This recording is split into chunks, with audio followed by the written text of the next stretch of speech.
Good morning, Rabbit Crew. Today we have a holiday special. This is a budget deck built for a subscriber as a holiday gift. So hope you guys enjoy, and yeah, let's dive on in.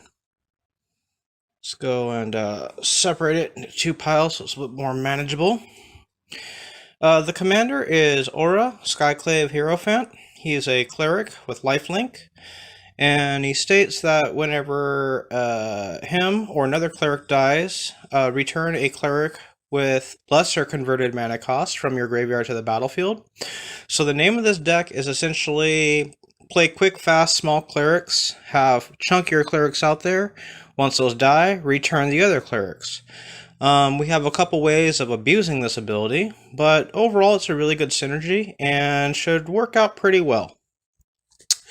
We have Soul Ring for mana acceleration, Speaker of the Heavens. He's a cleric, vigilance, lifelink. You tap him, make a 4/4 angel. You can only activate this though if you have 7 or more life. Really good card, really solid start out, and the lifelink is crucial. Soul Warden, whenever another creature enters the battlefield, you gain 1 life. This counts for you and your opponent. Selfless Savior, big shout out to Ralph. Yeah, sacrifice it. Another creature gains indestructible until end of turn. He's not a cleric, but he can be returned via other synergies that we have in the deck.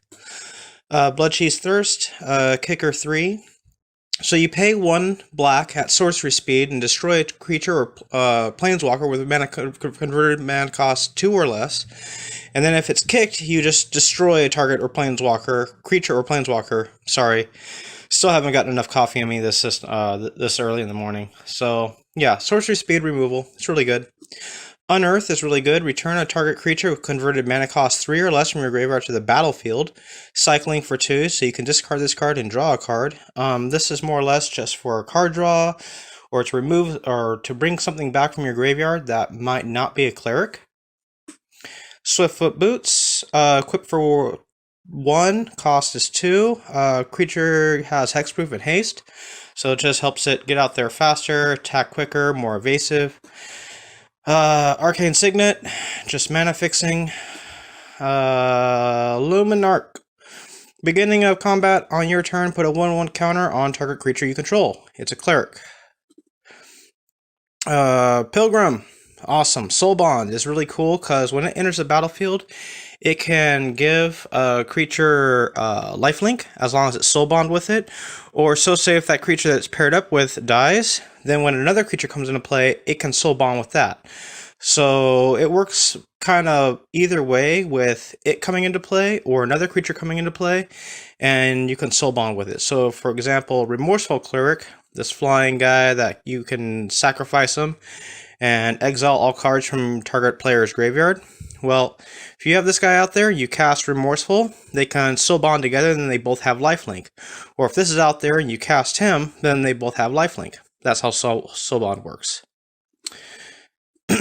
Oh, and yeah, if he dies, you can return him with this guy's ability.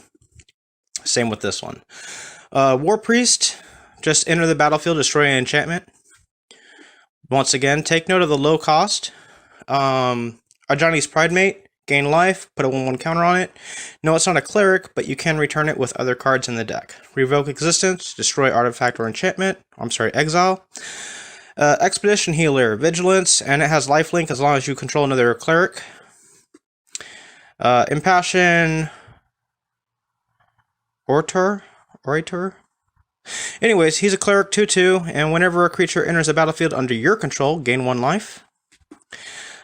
These are... Let's actually get these right off the bat.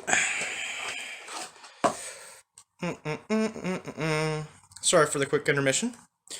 Intermission music. So both of these cards are double-sided. So I have them filled out here. But they are these two. So they can play as either the land or the spell. This one gives target creature you control protection from the color of your choice until end of turn, or it can be a land. And then Skyclave Cleric is a 2-cost cleric, 1/3, enters the battlefield. you gain 2 life. Either one of these, if you need land, you can play it as its land side, or if you need the spell or the creature, you can play it on that side. So that's what those are. Let's continue. No Priest is really good. 2/1, lifelink, menace, cleric, vampire cleric at that. And then if you play the kicker, you can return a creature from your graveyard to the battlefield. This is one of our combo enablers, Blood Artist. So once you have those clerics die, you can then turn around and have your opponent lose a life and you gain a life. So if you keep on sacrificing your clerics, you keep on gaining life, they keep on losing life, and you keep on reoccurring your clerics with your commander's ability. Really good card. Not a cleric, but once again, you can reoccur them.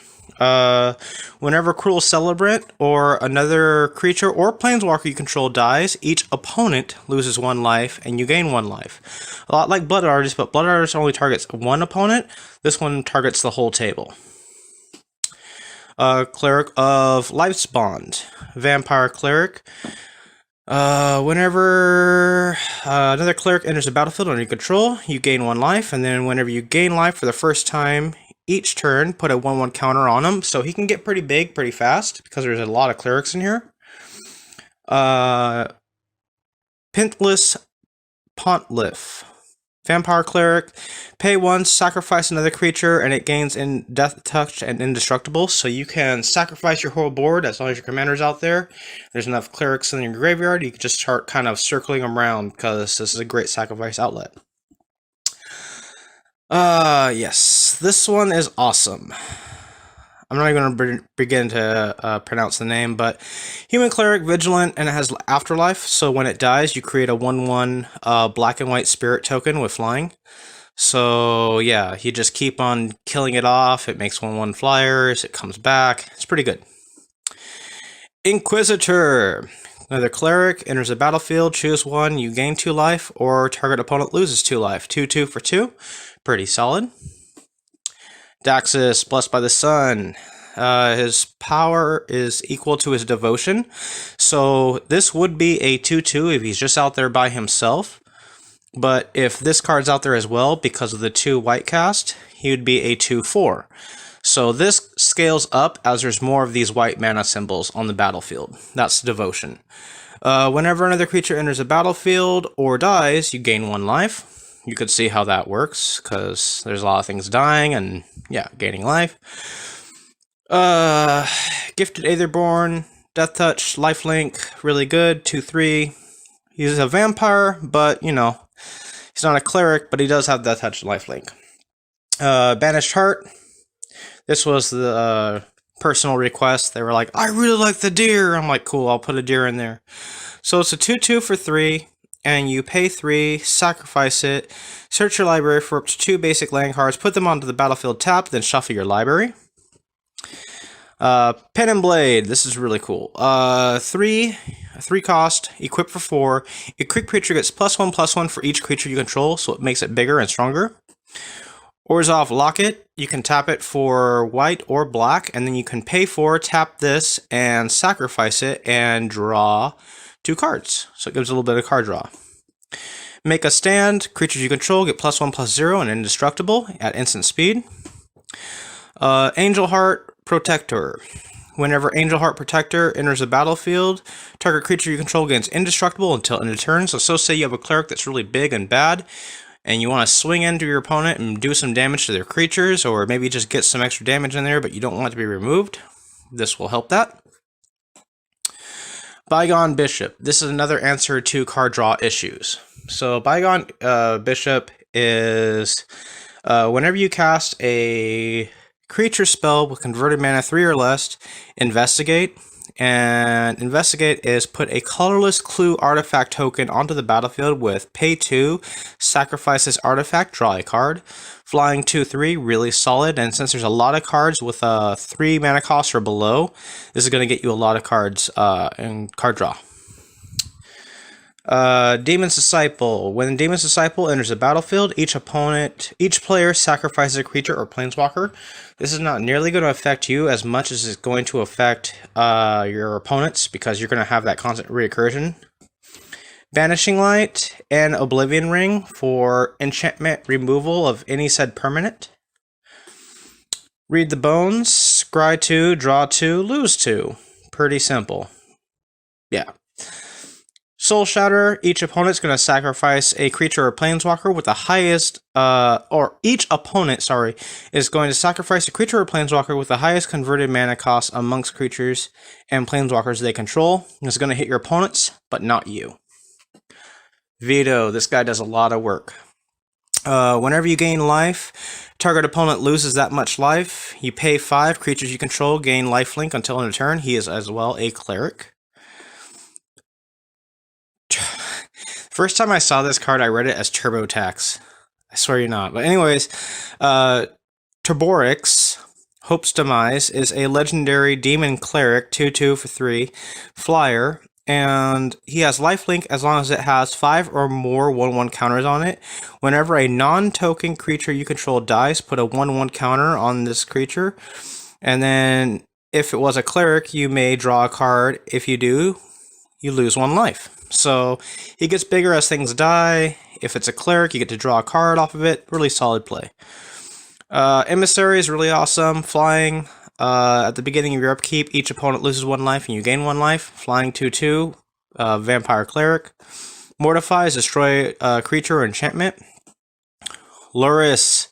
This guy gets a lot of your stuff back. So say you have something in your graveyard that's not a cleric, but you still want to return it. Yeah, it's pretty solid because he's 3/2 with lifelink. The mana cost is very unique in the sense that it's 1 generic and then 2 white or 2 black or black and a white. It really doesn't matter because of the way that mana cost works. But yeah, during each of your turns, which is essentially on your turn, you can cast 1 permanent spell with converted mana cost 2 or less from your graveyard. This deck runs, I think, around 22, maybe 23, 1 and 2 drops. And 95% of those are all recastable via this guy. It does not target spells, but it does hit, creatures, artifacts, anything like that. Vampire Nighthawk, flying, death touch, lifelink, 2/3, just good staple.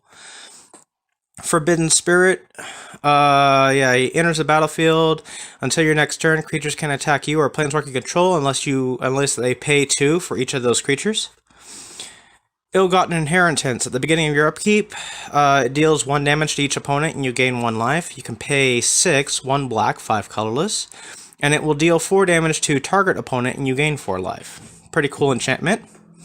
Blood for Bones. As an additional cost of this spell, sacrifice a creature, and then after that you can return a creature from your graveyard to the battlefield, then return another creature from your graveyard to the battlefield. So yeah, essentially you sacrifice a creature, and so say it triggers Blood Artist or something like that, then this will go and grab that said creature and another one and return it back to your hand. So pretty good for getting 2-for-1s. You can get your combos going. You can remove, said clerics and just keep on going with your combo enabler. We got about 15 more to go, and then we're done. Chroma's Will. Choose 1. This is the instant spell. Choose 1 if you control your commander. As you cast the spell, you can choose both. So it's A or B or both if you have your commander out in play. Creatures you control gain flying, vigilance, and double strike until end of turn. Creatures you control gain lifelink, indestructible, and protection from all colors until end of turn. So if your commander's out there, this could end the game. Utter End, just exile target non-land permanent. Sorn, Vengeful Bloodlord. This is the one planeswalker in the deck, but he's really relevant. His +2 is he just deals 1 damage to a target player or planeswalker. And then all creatures and planeswalkers you control have lifelink as a static ability. As a passive ability, it's just like all of them now have lifelink. If they don't have lifelink, now they do. And then his -X is return target creature with converted mana cost X from your graveyard to the battlefield. That creature is a vampire in addition to its other types. So all those creatures that aren't clerics, this can help reoccur him or them. Acolyte's really good. Lifelink. When it enters the battlefield, put a 1/1 counter on each up to 2 target creatures you control. So it enters the battlefield, and so say you have this and another creature out there, you're going to put 2 counters, or a counter here and a counter on the other creature. So yeah, it's pretty helpful. Court of Grace. This is a new Commander's Legend card. I really like the courts. They're really good. When it enters the battlefield, you become the Monarch. And then at the beginning of your upkeep, create a 1/1 white spirit token with flying. Then, if you're the Monarch, create a 4/4 white angel token with flying. And the Monarch is essentially this cool little mechanic where if you go and you become the Monarch, you get this nifty little emblem that makes it so as long as you're the Monarch, on your end step, you're going to get to draw an extra card. However, now you're also incentivizing your opponents to attack you. So they're going to attack you, they're going to become the Monarch, they're going to draw cards. It just sets up a really fun little mini game within the game of who can be the Monarch. But it's more or less in there for card draw and just for making tokens to sacrifice and whatnot. Burial Rites, return target creature from your graveyard to the battlefield, and then it has flashback for 1 white, 3 colorless. And you may cast this card from your graveyard for its flashback cost and then exile it. So you pay 5, get the effect once, then it's in your graveyard. Pay 4, get the effect again, then it's exiled and gone for good. Rise from the Grave is roughly the same thing. Yeah, just return target creature from the graveyard to the battlefield, and then that creature is a black zombie in addition to its other types. Dark Baron's really cool, 4/4 flyer, and whenever another creature dies, put 2 1/1 counters on the Dark Baron, and then whenever another player loses the game, you gain life equal to that player's life total as the turn began. So if they had 7 life and they died, you just gain 7 life. Slash ranks, destroy all creatures and planeswalkers except for commanders, so it keeps your commander alive, and he can just go off and do his little thing while everything else is dead, and then you reoccur all those clerics from your graveyard. Grasping Thrall is a 3/3 for 5. When it enters the battlefield, it deals 2 damage to each opponent, and you gain 2 life. Noble Templar. This is the most expensive cleric in the deck, but the reason why is because it makes it so all of your clerics, essentially, off of this guy dying, any cleric that's in there you can grab, no matter what the cost, because all the clerics are below this cost. But he's Vigilant, 3/6, with Plains Cycling. You can pay 2, discard this card, search your library for a Plains card, reveal it, put it in your hand, then shuffle your library. Very helpful. Sarah's Avatar. His power and toughness are equal to your life total, which is going to be pretty high. And when it's put into your graveyard from anywhere, shuffle it into your library. So it doesn't really die, it just keeps on going back into your library. Yeah, Bloodlord is pretty cool. Flying, 4/5, and whenever you gain life, target opponent loses that much life. Kind of like Veto, in the sense that once you start gaining life, you can really start hurting them even more.